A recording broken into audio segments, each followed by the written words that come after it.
રાધનપુર સગીરા અપહરણ કેસમાં પોલીસને મળી મોટી સફળતા. 2 મહિલાઓની ધરપકડ. રાધનપુર શહેરમાં ગત 14 ફેબ્રુઆરીના રોજ નોંધાયેલા સગીરાના અપહરણના ચકચારી કેસમાં રાધનપુર પોલીસે ટેકનિકલ સર્વેલન્સ અને હ્યુમન ઇન્ટેલિજન્સના સચોટ સમન્વયથી મોટી સફળતા મેળવી છે. પોલીસ ટીમે ગણતરીના દિવસોમાં સગીરા અને કિશોરને પાલનપુર રેલવે સ્ટેશન ખાતેથી સુરક્ષિત રીતે શોધી કાઢ્યા છે.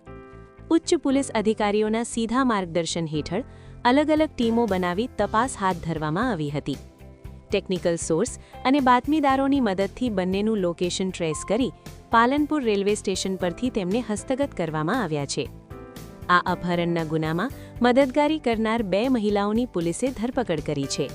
મધુબેન જનકકુમાર જોશી, રહે રાધનપુર, અને કંકુબેન રાજાભાઈ સોલંકી, મૂળ રાધનપુર, હાલ રહે દિલ્હી સામે કાયદેસરની કાર્યવાહી હાથ ધરવામાં આવી છે.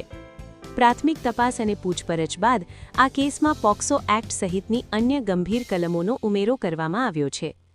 હાલમાં રાધનપુર પોલીસ દ્વારા આ કેસમાં વધુ પુરાવા એકત્રિત કરવાની તજવીજ ચાલુ છે.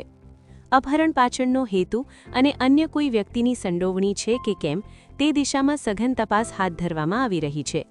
પોલીસ આ કેસના તમામ પાસાઓને તપાસી રહી છે, જેથી આરોપીઓ વિરુદ્ધ કડક કાયદાકીય કાર્યવાહી કરી શકે.